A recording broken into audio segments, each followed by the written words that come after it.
प्रेमिका के लिए भी? किसी के लिए भी, अच्छा, जिसको अनुकूल करना। आपके इंटेंशन के पीछे एक पॉजिटिव एनर्जी की ताकत जा रही है और उस इंटेंशन को लेकर उस व्यक्ति के पास पहुंच रही है।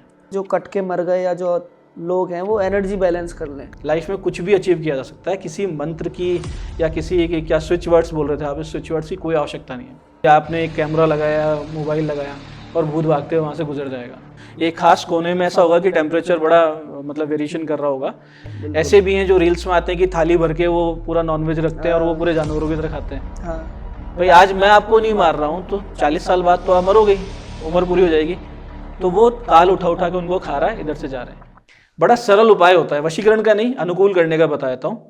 वशीकरण का अनुकूल मतलब फेवरेबल अपने, ठीक है। ये आप कपल्स के लिए और उनके लिए बता सबके लिए है। आपके अच्छा। कोई बच्चों के लिए भी है कि कोई टीचर से ज्यादा डर लगता है तो उनको भी कर सकते हैं, ठीक है। तो बड़ा सरल है। आप अपनी ध्यान मुद्रा में बैठिए, ध्यान कीजिए, बच्चा हो बड़ा हो कोई भी हो, और ध्यान में उस व्यक्ति को देखिए जिसको अपने फेवर में करना है, ठीक है। और दंडवत उनको प्रणाम कीजिए प्रेम पूर्वक, और माइंड में इमेजिनेशन में, और इमेजिनेशन में ही उनको हाथ जोड़ते हुए 27 उनकी परिक्रमा कर लीजिए और फिर से दंडवत कीजिए पूरे प्रेम से। प्रेमिका के लिए भी? किसी के लिए भी, अच्छा, जिसको अनुकूल करना। अनुकूल होगा, वश में नहीं। हाँ। ऐसा नहीं होगा कि मैं बोलूं मुर्गा बन जाए मेरा यही बात, तो वो मुर्गा भी बनेगा और अंडे देने लग जाएगा, वो नहीं होगा। सिर्फ अनुकूल, यानी अगर आपकी अनबन है तो वो दूर हो जाएगी, लड़ाई आपके प्रति नेगेटिविटी है वो दूर हो जाएगी, कोई खटास है रिश्तों में वो दूर हो जाएगी। ये प्रैक्टिकल बता रहे हैं सर, आप करके देख लीजिए। और ये कब कब करना है वो भी बताइए। कभी भी कर लीजिए। ज्यादा अगर पावरफुल करना है तो रात को सामने वाला व्यक्ति सो चुका हो उसके बाद करें, या सुबह उसके उठने से पहले कर दें।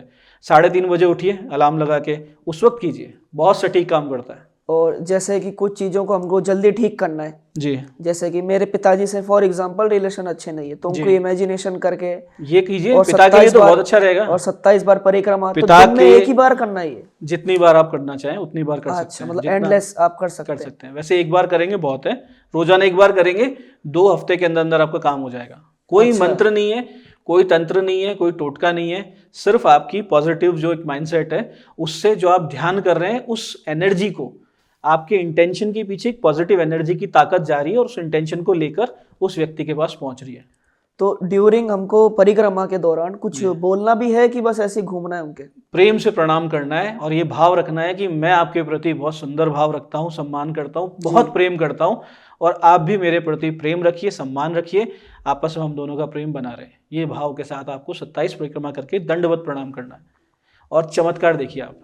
अच्छा सर, दूसरा सवाल मेरा ये है कि जो गवर्नमेंट बॉडीज होती है, गवर्नमेंट स्ट्रक्चर, अभी नाम लूंगा तो थोड़ा दिक्कत हो जाएगा जी, तो वो पैरानॉर्मल से क्यों ग्रस्त रहती है ज़्यादातर? क्योंकि मैंने कुछ पर्सनल जो है एनकाउंटर किया कुछ, तो जो गवर्नमेंट के जो डिलीवरी वाले होते हैं, जैसे कि आपके डिलीवरी वाले केंद्र होते हैं, हॉस्पिटल्स होते हैं, अगर तो सिर्फ हॉस्पिटल की बात करें तो सिंपल सा रीजन है कि वहाँ पे मौतें बहुत होती हैं। अच्छा, तो मौतें होती है तो मैक्सिमम आदमी जो हॉस्पिटल में एडमिट हो रहे हैं, जैसे डिलीवरी वाली लेडीज हैं या जवान लड़के लड़कियां हैं, अभी जैसे कोविड में काफ़ी हुई है जी, तो वो इसलिए तो गए नहीं थे कि मैं वहाँ जाऊँगा और मैं मर जाऊँगा, है ना, और सारी इच्छाएं पीछे छोड़ के गए। वो गए थे मैं ठीक होके वापस आऊँगा, फिर मैं अपनी जॉब पे जाऊँगा, मैं उससे शादी करूँगा, मैं बच्चे की केयर करूँगा, माँ बाप की सेवा करनी है, अभी तो घर बनाना है, अभी तो ये करना है। इतनी अपूरी, मतलब जो पूरी नहीं हुई ना, उन अपूर्ण, बिल्कुल अपूर्ण इच्छाओं को, अतृप्त इच्छाओं को लेकर वो उस जगह पहुँचे हैं, ठीक है। और फिर आज ठीक हो जाऊँगा, कल डिस्चार्ज हो जाऊँगा, आज ठीक हो जाऊँगा, कल डिस्चार्ज, और ख़त्म। तो वो लोग तो हमको डिस्टर्ब क्यों करता है? मतलब जो वहाँ के लोकल लोग जो आते हैं, डिस्टर्ब करने का पीछे सीधा सा रीज़न है, बहुत ज़्यादा फ्रस्ट्रेट है, वो फ्रस्ट्रेशन में है, उस फ्रस्ट्रेशन की वजह से करते हैं ताकि लोग ध्यान दें और उनकी मुक्ति का कोई प्रबंध हो। जैसे एक एक्सीडेंट होते हैं किसी भी जगह, तो कहीं ना कहीं जाके जब पता पड़ता है कि फलानी जगह एक्सीडेंट ज़्यादा हो रहा है, तो गाँव में तो ये होता है आज भी कि उस जगह जाके कोई यज्ञ करते हैं या भागवत करवाते हैं या हनुमान जी की स्थापना करते हैं, तो एनर्जी बैलेंस करते हैं, उसकी मुक्ति करवाते हैं, ठीक है। जैसे धुंधुकारी प्रेत की कथा है, तो वो अच्छा, उसको भागवत के द्वारा ही मुक्ति मिली थी, ठीक है।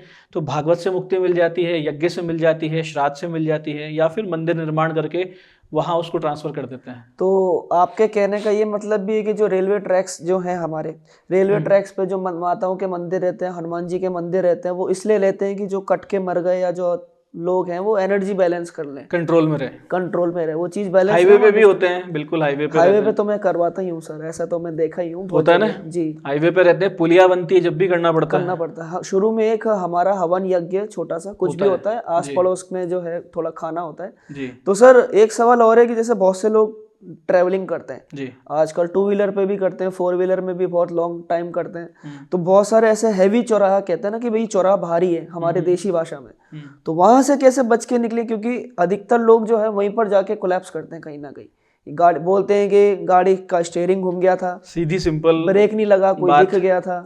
सीधी सिंपल बात यह है कि उनके साथ होता है जो अपनी कुल धर्म परंपरा से परे जा चुके हैं। अच्छा। ठीक है, आपके घर में जो चल रहा है, व्यवस्थाएं चली आ रही है सैकड़ों हजारों लाखों सालों से, उस व्यवस्था से आप परे जितना जाते जा रहे हो उतना ही आप खतरे की तरफ बढ़ते जा रहे हो। ठीक है, आपको कुल धर्म नहीं पता अपना, आप किसी प्रकार की साधना नहीं कर रहे हैं, आप अपने पितरों के प्रति या अपने कुल देवी देवता के प्रति आदर नहीं रखते हैं, जाते नहीं हैं, थोड़ी बहुत भी साधना नहीं करते हैं। ठीक है, तो अब आप उस दायरे से बाहर हो गए, सुरक्षा दायरे से बाहर, और सुरक्षा दायरे से बाहर हो गए तो किसी चौराहे की आवश्यकता नहीं है, कहीं पर भी आपके साथ कुछ भी हो सकता है, कुछ भी हो सकता है, टोटली अनसेफ वाला, टोटली अनसेफ हो आप। और अगर आप उस पूरी सेफ्टी के साथ हो, सुरक्षा चक्र में हो, आप रक्षा कवच में हो, तो आप उस चौराहे पे बैठकर वहां पे थाली लगा के खाना भी खा लेंगे तो कुछ नहीं बिगड़ेगा। अच्छा, ये तो चैलेंज देने वाली बात है। चैलेंज देने वाली बात है, इसमें क्या हो गया, आपके पास ताकत है तो आप किसी से भिड़ सकते हो। और वो हमसे, जैसे हम बात कर रहे थे, कोई हमसे बड़ी ताकत हो गई तो नहीं, ऐसा कुछ भी नहीं है। हमारे, अगर हम कुल धर्म पे चल रहे हैं तो हमारे कुल देवी से, कुल देवता से, हमारे पितरों से बड़ी शक्ति वहां तो कम से कम नहीं मिलेगी। तो इसी से क्वेश्चन और निकल के आता है कि बहुत से यंगस्टर हैं आजकल के टाइम पे जी, जो स्मार्ट सिटीज में रह रहे, मेट्रो सिटीज में रह रहे, उनको बेसिक नॉलेज भी नहीं है जी। तो जैसे आपने बताया कि नाम मंत्र आप कर सकते हैं, तो पहला तो ऑडियंस को वो मिल गया। दूसरा ये कि जिनको मालूम नहीं है कि हमारे कुल देवी कौन है, कुल देवता कौन है, तो उनकी उपासना कैसे करें, उनकी साधना हम कैसे करें? देखिए, कुल देवी कुल देवता तो पता करने पड़ते हैं। ठीक है, या तो अपने घर परिवार से, गांव से पता करें, नहीं तो जहाँ पोथियाँ रहती है, जैसे हरिद्वार में पोथी रहती है, तो हरिद्वार के द्वारा उन पंडों से हमें पता पड़ जाएगा, जो पंडित वहाँ रहते हैं घाट के, वो घाट वाले पंडित हमारी पूरी हिस्ट्री रखते हैं, तो वो बता देंगे। ठीक है, तो कुल देवी देवता का तो पता करना ही चाहिए और उनकी पूजा शुरू कर देनी चाहिए। तब तक नाम जप करते रहिए। घर में जो पूजा होती है, जैसे हर घर के एक कुल देवता घर में भी होते हैं। कुछ लोग होते हैं कि भगवान कृष्ण की पूजा प्रधानता से करते हैं घर में, है ना, कुछ भगवान शिव जी करते हैं, कहीं पर हनुमान जी की जाती है, कहीं पर भैरव जी की जाती है, उनको ही भोग दिया जाता है विशिष्ट अवसरों पे, तो उनकी पूजा प्रॉपर करते रहें। घर में जब कोई अनुष्ठान रखा जा रहा है, नवरात्र स्थापना हो रही है, रामचरितमानस के पाठ हो रहे हैं, होते रहते हैं, हर घर में होते रहते हैं, उसमें अपनी उपस्थिति पूरी रखिए। ठीक है, और जितने भी नाम के अलावा जो चालीसा इत्यादि हैं, जो जैसे हनुमान चालीसा है, शिव चालीसा, दुर्गा चालीसा, ये कोई भी पाठ आप कर सकते हैं। ठीक है, शतनाम स्तोत्र, अष्टोत्तर शतनाम होते हैं, चाहे वो भैरव जी का हो, गणेश जी का हो, दुर्गा जी का हो, वो कोई भी कर सकता, उसमें कोई बंदिश नहीं कि कोई आपके पहले गुरु दीक्षा होनी जरूरी है। तो अष्टोत्तर शतनाम करें।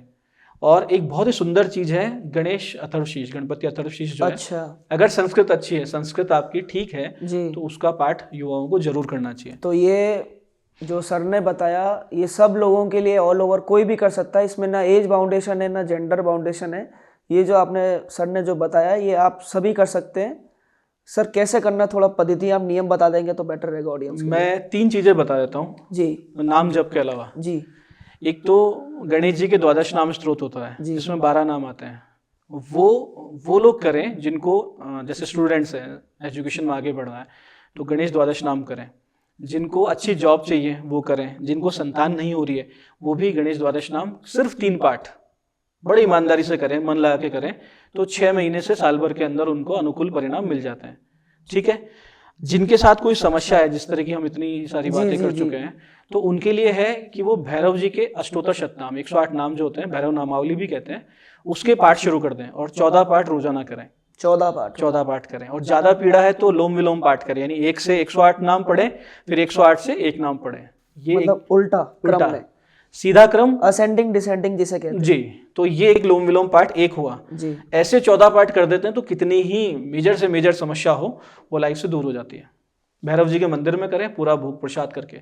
तीसरी बहुत महत्वपूर्ण चीज है दुर्गा 32 नाम स्तोत्र। माता दुर्गा के 32 नाम होते हैं। ये 32 नाम इतने चमत्कारी हैं, इतने पावरफुल हैं कि इससे कुछ भी किया जा सकता है। लाइफ में कुछ भी अचीव किया जा सकता है, किसी मंत्र की या किसी एक क्या स्विच वर्ड्स बोल रहे थे आप, इस स्विच वर्ड्स की कोई आवश्यकता नहीं है। दुर्गा माता के 32 नाम कीजिए, अगर आप कर सकते हैं तो गाय के कंडे पर या आम की लकड़ियों पे हवन करें, जो खिल्ले होते हैं, मुरमुरे कहते हैं, खिल्ली कहते हैं, ठीक है, लाजा कहते हैं संस्कृत में उनको, चावल से बनते हैं, उसको गाय के घी में डुबो के उसकी होम देते रहें और ये पाठ करते रहें, तो चमत्कार घटित होते हैं, भगवती की बहुत बड़ी कृपा होती है। तो मतलब जैसे घर में हम जो दूनी देते हैं वो कंडे को करके घी डाल के, हाँ, पूरे घर में आप 32 नाम करके घुमाएं? नहीं, आप एक जगह बैठ के करें, एक जगह बैठ के करें। अच्छा, तो 32 नाम पूरे होने के बाद में आहुति दें। 32 नाम पूरा होने के बाद एक आहुति है, एक आहुति। तो 32 नाम की 5 पाठ कर ली तो 5 आहुति आपकी लग गई। अच्छा, तो ये कोई भी कर सकता है? जैसे कोई भी कर सकता है, इसमें कोई दीक्षा की आवश्यकता नहीं है। अच्छा, तो सर ये जो आपने एंटिटीज के बारे में हमने डिस्कस किया, इस सब के बारे में किया, तो ये लोगों का अभी इतना ट्रेंड में आ गया, इस वजह से ये लोग हैं कि पहले भी इतना परेशान करते थे लोगों को? शुरू से परेशान कर रहे हैं, अभी तो ऐसा नहीं है कि ज्यादा हो गए, शुरू से कर रहे हैं। पहले तो बहुत बड़ी बड़ी घटनाएं हमने देखी है, इन दिनों तो फेक केसेस ज्यादा आ रहे हैं, झूठे केसेस आ रहे हैं। चाहे रील्स में देख लो, एक वो व्हाइट कलर के कपड़े पहना के भगा देते हैं किसी को, महिला को, और वहां पे भूत दिखा, कोई उस सड़क पे भूत दिखा, ये सब फर्जी आ रहे हैं, सब फेक है, कुछ भी नहीं है।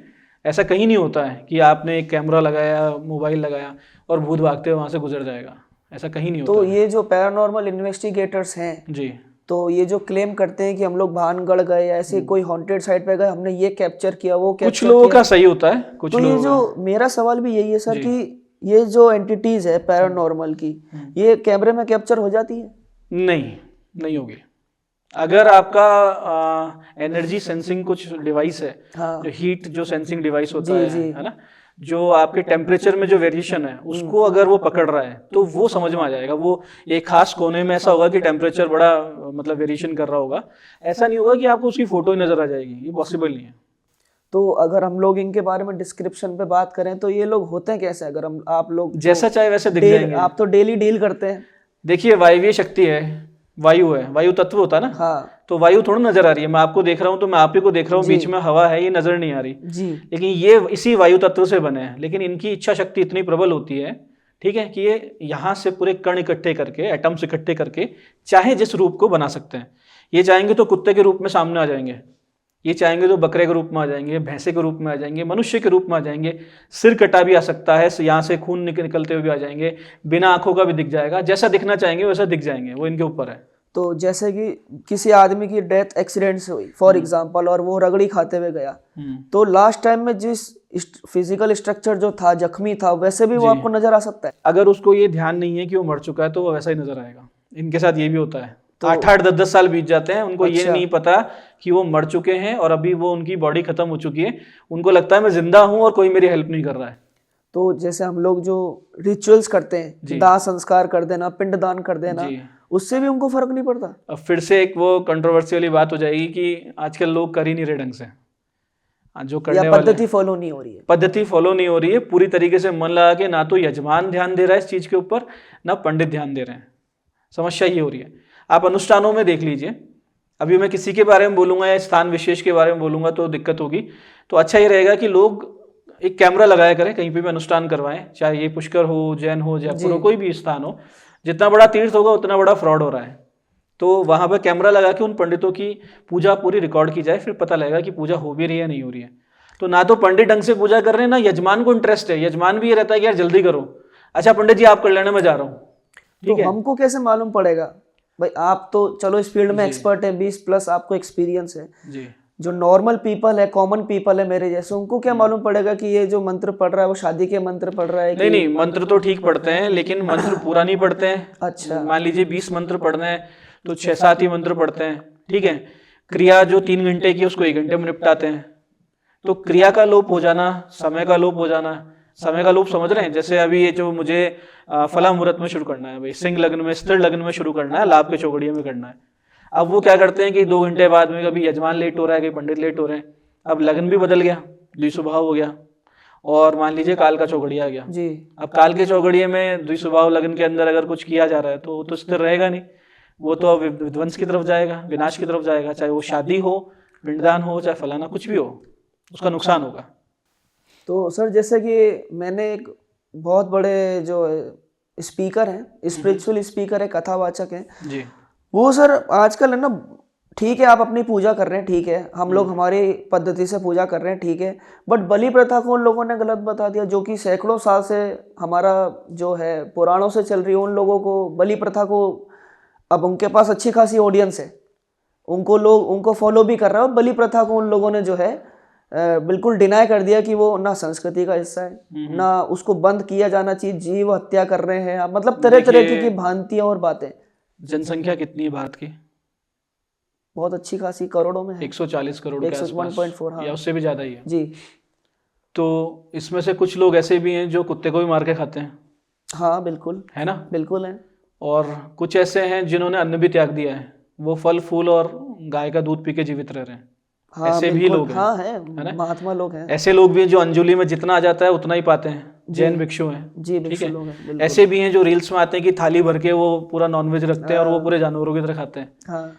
तो डाइवर्सिटीज का ये कंट्री है, हमारा देश जो है डाइवर्सिटीज, विविधता का देश है। तो विविधता का देश है तो यहाँ की पूजन पद्धतियां भी विविधता से भरी हुई है जी। ठीक, एक पूजन पद्धति को पूरे देश पर लागू करना असंभव है, नैतिक भी नहीं है, धार्मिक रूप से भी सही नहीं है, सैद्धांतिक रूप से भी सही नहीं है। जो बंगाल के पंडित हैं, ब्राह्मण हैं, वो तो मछली का भोग लगाएंगे। मिथिलांचल है, मिथिला के जो बिहार के अंदर मिथिला क्षेत्र है, जी मैं जान रहा हूँ, वहाँ पे नॉनवेज और मछली वगैरह खाना होती है। समुद्र के किनारे रहने वाले समुद्री जो जितनी भी चीजें होती है खाने की वो खाएंगे। और शास्त्र ये कहता है कि देवता को भोग वो लगाना चाहिए जो आप स्वयं खाते हैं। अच्छा, ये शास्त्रों में वर्णित है? बिल्कुल वर्णित है। आप शाक भाजी खाते हैं, आप फल फूल खाते हैं, आप मिष्टान खाते हैं, तो आप वही चीज भगवान को भोग लगाएंगे। जो चीज खाते हैं, यानी नॉनवेज खाते हैं, बकरा खाते हैं, तो बकरा चढ़ाएंगे। अच्छा, उसमें भी स्पेसिफिक है, बलि के भी कुछ पशु की एक पूरी लिस्ट है और एक पूरी प्रक्रिया है। उस प्रक्रिया के तहत, उस प्रक्रिया में जरा सा भी अगर चेंज आ रहा है तो वो बलि नहीं मानी जाती। शास्त्र में बहुत वैज्ञानिक ढंग से इसका वर्णन है। ऐसा नहीं है कि जानवर पकड़ा, आपने रखा और काट दिया। एक दिन पहले लाना पड़ता है, उसकी पूजा होती है और उसके बाद में उसकी शुद्धिकरण होती है, उसको पूरा चेक करते हैं, उसका किस तरीके से अंग होने चाहिए, उस पर कोई डैमेज नहीं होना चाहिए, फिर पूरे पूजन पद्धति होती है।